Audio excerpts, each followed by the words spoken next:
Okay. Hi, Martin. Thank you so much for taking the time to speak to us today. Hello, Yael. I'm honored to be there with you in this odd sort of technological way. Right. You are speaking to us from Washington, where you live, and we are talking about your film, Winter Journey, that you made with director Anders Ostengard. And it is now showing in the 36th International Haifa Festival. And I am Yael Granot. I run the Weiss Livnat International MA program in Holocaust Studies at the University of Haifa. And I want to begin by saying, Martin, that I've enjoyed the film very much, but I also enjoyed the book that the film is based on, a true story about music and love in Nazi Germany. And maybe we should begin by talking about the making of the film, the writing of the book, and then adapting it to a film. And if I may just ask a more specific question, when did you described yourself both in the film and in the book as an all-American boy, not being connected to your Jewish identity, not going into a synagogue until you were in your 20s. And I'm wondering, when did you first hear about the Holocaust? And more importantly, when did you make the connection between that and your family's story? Well, I grew up, as you say, in a rather goyish neighborhood in St. Louis. My parents would attend something called the Ethical Society, in which on Sunday mornings we drive downtown to this old building, and my parents would stay downstairs and listen to very earnest talks about nuclear proliferation and civil rights. And we kids would be upstairs singing songs called like Gedanken sind frei, and thoughts are free. It was a very liberal, sort of humanist organization, but it had nothing at all to do with the fact that we were Jews. I remember my brother once asking my father, why don't we have grandparents and aunts and uncles to visit on Thanksgiving and other holidays? And my father's response was a very short one. He just said, they died in the war. And neither my brother nor I ever actually pursued that until I was a good deal older. I certainly knew about the Holocaust as an historical event, but I didn't really connect it to myself, interestingly enough, until another film was involved. I remember going to see the film Cabaret in 1971 when I was 19 years old, the film with Liza Minnelli and Michael York and Joel Grey. And for some reason, in the middle of the film, it suddenly occurred to me that I was connected to some of the characters. The Nazi threat grew as the movie went on, and there was a very powerful scene out in the countryside at some Bierstube where a young brown shirt led the crowd in the song, Tomorrow Belongs to Me. And I felt a real chill that I hadn't felt before. And it was about that time that I really began to question my parents a bit more about our background, discovered that I was in fact Jewish, and I guess it all sort of began to grow from there. I can't imagine realizing you're Jewish at such an advanced age. What does that mean? That was my question. What does it mean? But I attended my first Seder when I was 16. As I said, I grew up in kind of a goyish neighborhood in St. Louis, but then we moved to Cleveland when my mother joined the Cleveland Orchestra. And we lived in a suburb called Shaker Heights, which was probably 80% Jewish. And all of my new friends were Jews. And one of them invited me to a Seder, as I say, when I was 16. And the whole wonderful history of our people suddenly opened up to me. And it was quite a revelation. Although it took a while for me to become even more serious. When I was 55 years old, which is to say, a dozen years ago, I entered into a 20-month period of study that resulted in my becoming a bar mitzvah boy when I was 55. So I finally became a man at 55. Wow. Better late than never. It's not only realizing that you're Jewish, it's actually also realizing that you're a son of Holocaust survivors and that you're a second generation. So this came afterwards. I understand that you had conversation with your father. Yes, I mean, I knew that my parents had been part of this all-Jewish orchestra in Nazi Germany, but I didn't know any of the details. And after my mother died, I began these conversations with my father, which are sort of reenacted in the film Winter Journey. And slowly I became more and more aware of the contours of this organization, the Jewish Cultural Association, the Jüdischer Kulturbund. And in the late 1990s, I began journeying to Germany to do research, and one thing led to another, and I wrote the book. And how was it to make the film? How did it feel to work with Bruno Ganz and have him portray your father? I understand he didn't live to see the film finished. That is correct. About 5 years ago now, I guess, I got an email from this fellow named Anders Ostergaard, whom I'd never heard of before, but he sent me a DVD of a film he made called 1989, about the fall of the wall in that very momentous year. And he said he wanted to do a documentary film based on my book, The Inextinguishable Symphony, and I naturally agreed right away. And my parents had retired from Cleveland to Tucson, Arizona, a southwestern American city. The land beyond the city would probably look fairly familiar to Israelis. It's a good deal of desert, some high mountains. It's very, very attractive in many, many ways, but it is so different from where my father grew up in Germany, and where my mother grew up as well. My mother died within 3 years of their moving out there to Arizona, but my father stayed for the rest, nearly the rest of his life. And Anders decided to film there in Tucson, right near, in fact, where my parents lived. And it was pretty extraordinary meeting Bruno Ganz, the great actor who I guess is best known for Wings of Desire and portraying Adolf Hitler in the film Downfall. And I expected that he would want to know a lot about my father, a lot of details about my father, his physical characteristics, the way he spoke, that sort of thing. But he wanted to know nothing about that because he just depended on his own genius as an actor and the script. And it was really spooky at times seeing him, and without knowing anything about my father, he managed to pick up a number of the cadences of my father's way of speech, his way of moving, his way of walking. It was really quite astounding. So tell us a little bit of the secrets behind the scene. Were you actually asking him the question and he was replying to them? Well, to give you a very particular secret, the director, Anders Ostergaard, initially cast an American actor living in Berlin, a man named Harvey Friedman, to play the character Martin Goldsmith. And then he asked me to sort of be the narrator of the film. And that's what they did at first. But then Anders showed that early draft of the film to his producers, and they said, well, how come there are two Goldsmiths? How come there are two Martins? It doesn't make a lot of sense. So Anders decided, to my great pride and pleasure, that he would cast me as myself. By then, however, Bruno Ganz died in February of 2019. So in late 2019, I flew to Copenhagen and spent 3 days in a studio, essentially acting with Bruno on a screen. And we exchanged lines in that sort of way. But many was the time I forgot that I was speaking to Bruno Ganz. I really felt like I was speaking with my father, because he inhabited my father in so many ways. It's interesting because from what I could see, your father did not see himself as a unique, heroic figure. He thought of himself as a very simple man. And being portrayed by such an actor as Bruno Ganz, what do you think he would have said? I think he would have been quite abashed at first, but I think eventually he would have been quite proud.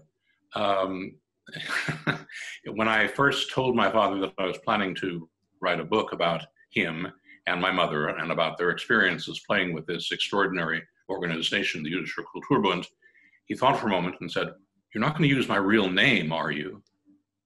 To which I said, well, Dad, that's kind of the point, to use your real name. And he eventually became comfortable with the idea. And a number of people contacted him after the book was published. And I think he no longer felt quite so guilty at what happened to the rest of his family. I mean, they were all murdered. They were all sent to camps. My father's father and his younger brother were eventually ended up in Auschwitz. My mother, my grandmother and my aunt were murdered in a forest outside of Riga in Latvia. And I think my father, who escaped with my mother to New York City in June of 1941, quite literally the last minute, always felt that he had not done enough to save his family. So he lived the rest of his life under a shadow of immense guilt. I think the reaction to the book made things a bit easier for him. And I think had he lived to see the movie, I think he would have been quite pleased with how it turned out. And I think it's obvious when you watch the film that you interpret your father's decision never to play again as a sort of self-punishment. He was punishing himself for not maybe helping or saving his family. How do you feel about that? No, I write that in the book, that my father was, I mean, because he thought of himself as a musician. What happened was, when they came to this country in 1941, they both got jobs as musicians. My mother played in Pittsburgh with Fritz Reiner, the great Hungarian-born conductor. My father played for a season with the Baltimore Symphony Orchestra. They both played for a season in New Orleans, Louisiana. And then my mother auditioned for and was accepted to a position with the St. Louis Symphony Orchestra in Missouri. My father decided that he would not even audition. It was then in 1946 that and late 1945 and early 1946 that the first grisly newsreels came out of Europe showing the liberation of the camps and what had happened to so many of the Jews of Europe. And I think my father did, as an act of penance, put his flute away and never played it again. My brother actually began playing the flute in high school and actually used my father's instrument. And I think maybe once or twice he asked my father, well, how do I play this passage? And my father demonstrated. But for the most part, he never touched his flute again. He never taught. He sold furniture in a department store in St. Louis, Missouri. And I really think that he, as I say, he saw that as an act of penance for his failure, as he saw it, to save the rest of his family. But it seems that you were angry with him for that. You tell him that he wasted his life living in a place he didn't like, working in a job he didn't like, never playing again. Were you angry at him, and do you feel differently now? Oh, Yael, how much time do we have?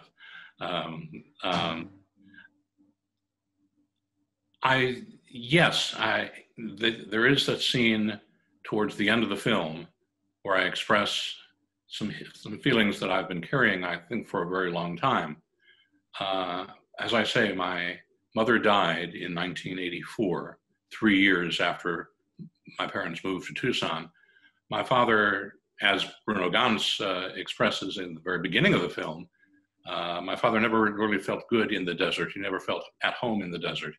He says at the very beginning of the film, when I ask him, how do you feel about living here? He says, well, I could do with a few more trees, a few change of seasons. And yet he stayed there for the rest of his life, just about, in a place that was completely foreign to him, doing things that he didn't enjoy. And I think because of his guilt, because of his feelings about his family, he became something of a martinet, he was Prussian to begin with, so he was always on time. But for instance, if we had to leave the house at 7 o'clock, it had to be right at 7 o'clock, not at 7:01 or 7:02. And it was a very big deal to leave on time and do things on time, to do things by the book, which was sometimes hard to live with. And so there was a certain degree of personal feelings that I was holding in.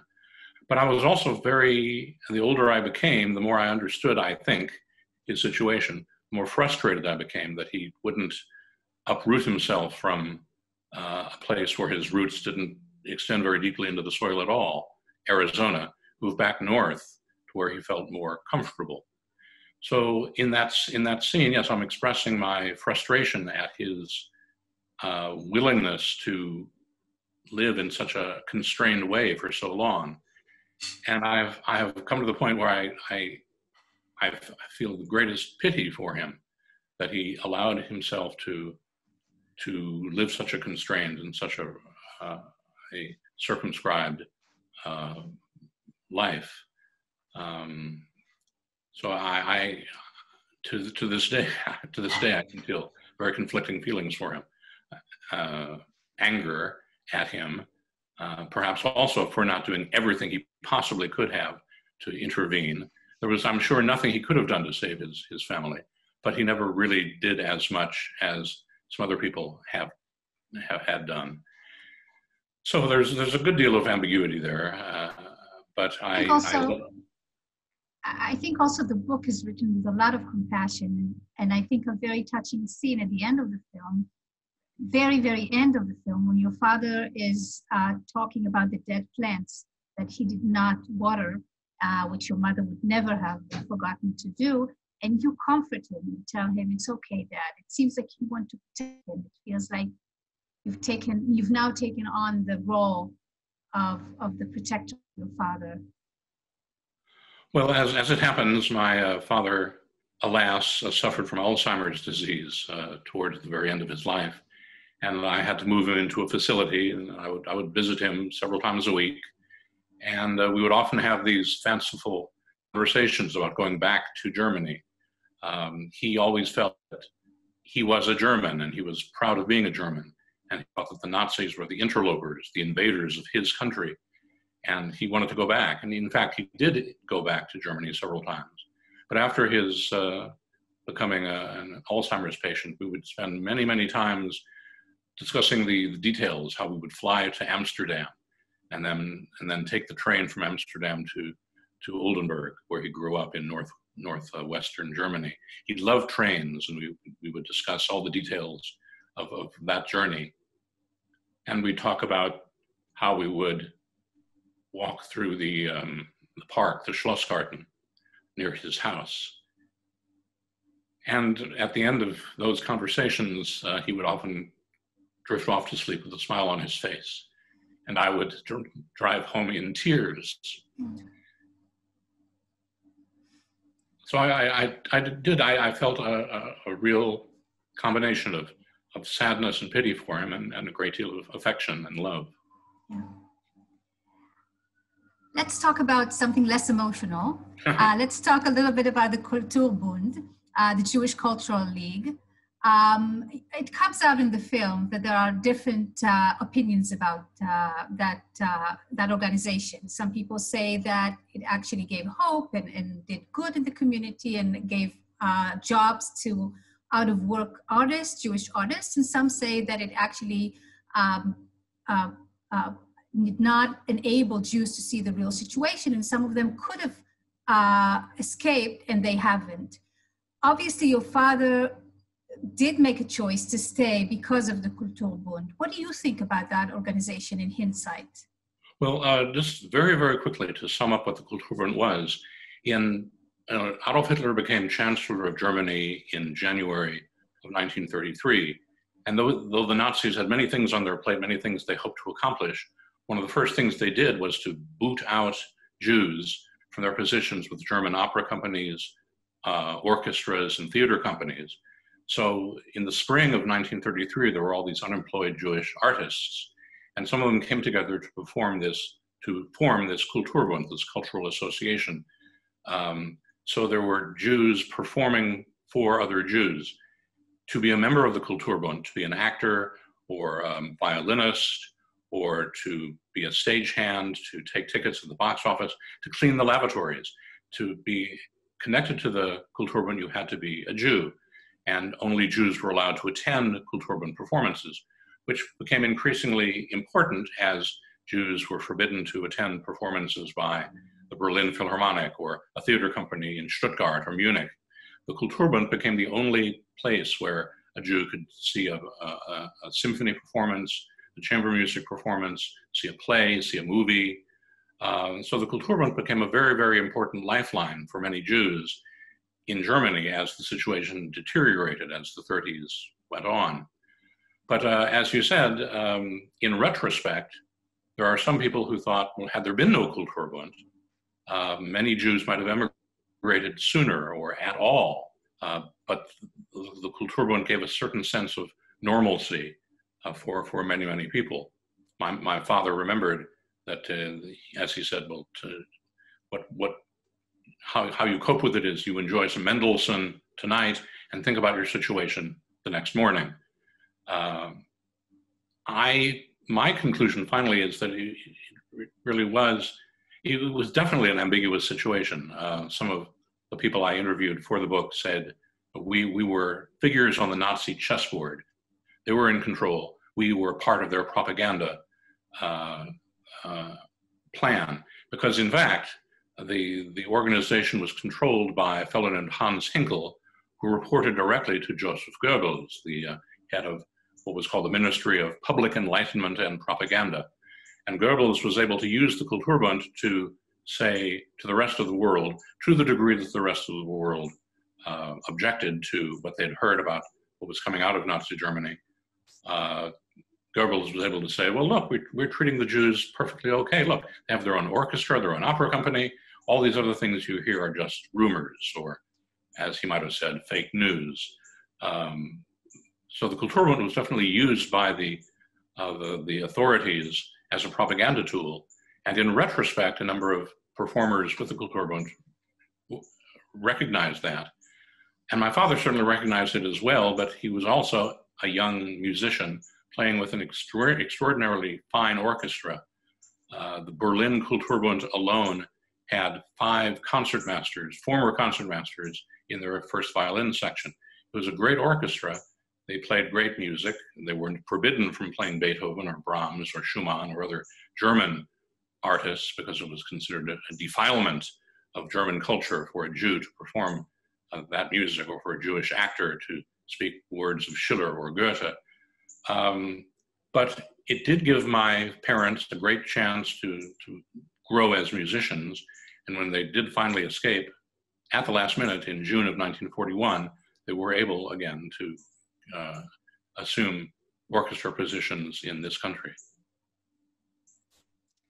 And we have a few more minutes before we need to finish. So I'd like to dedicate the next few minutes to talking about the very, very unique hybrid technique of the film, because it is reality combined with reconstructed images, and there's an actor playing your father, and then there's digitally inserted actors or images of actors into real situations. As a viewer, for me, at least at the beginning of the film, it was very confusing. I wasn't really sure if I was seeing your father or not seeing your father. And the reason I'm bringing this up is because it is a source of, I would say, concern, because we are dealing a lot with how to tell the story of the Holocaust to the next generation. And we are trying to stick to real stories and real pictures so that, you know, we wouldn't give ammunition to Holocaust deniers or people with other narratives. I'm wondering if you can see the potential danger in creating these kind of films. I wouldn't say danger. I obviously I'm very close to this film, and I would not for a moment think of it as being as a dangerous thing. As a dangerous thing, or a possibility of its being used. Although obviously these far right people will stop at nothing to spread their lies. But I mean, yes, it is true. I will be the first to say that the film employs what in the publishing world is sometimes referred to as narrative nonfiction. All of the facts as depicted in the film are true. There was a Kulturbund. They were restricted in their repertory. It was dissolved finally in September of 1941. It was used as a propaganda tool. My parents were a member of the Kulturbund. There's documentation aplenty for all of that. But to tell the tale of this family, my mother and my father, two of the millions of people who were victimized by the Nazi regime, the film, well, in the book, I tell the story of those 12 years, 1933 to 1945, and that history forms a background. In front of that background, I placed my family and told their story to show how one family was affected by the historical results. And the film does the same sort of thing. There's a young actor who plays my father as a young man, and we see him the morning after Kristallnacht walking through the streets of Düsseldorf, where my mother lived. And we see actual photographs of the broken glass and the ruined stores. Later on, we see this young man, as my father, getting his visa to escape to this country, and he has to go to Gestapo headquarters. And through this technique known as green screen, while in fact he is walking up a rickety flight of stairs built by the film's technical crew out of plywood, it appears as if he's walking up the stairs of Gestapo headquarters on a street in Berlin. So I think it's technically done very, very cleverly. There is some technical wizardry to the film, but it is very much very much a nonfiction film, speaking in nonfiction terms, with some conversations which I recall vividly between my father and me. So that actually happened. They all happen, if not precisely in that way. They all happen that way. Yes. I want to thank you very much. I'm wondering if you have anything else you want to say before we leave to the audience that has watched the film, that is going to watch the film. I'm a little bit overwhelmed to think that this film and the story of my parents is being shown in Israel. I've only had one opportunity to visit your wonderful country, and it was pretty overwhelming to be there then. And to think it's overwhelming to live here too. I can imagine. Just saying. But so to think that audiences in Haifa will have a chance to, and throughout the country, will have a chance to see the film, I'm immensely proud and immensely excited. And I want to thank you and the Haifa Festival and everyone who watches the film for spending time with my family. Thank you, Martin. It was a pleasure talking to you and meeting you and reading the book, watching the film. Thank you for giving me a few days of being immersed in your family history. Thank you, Yael, very, very much. Keep safe. You too.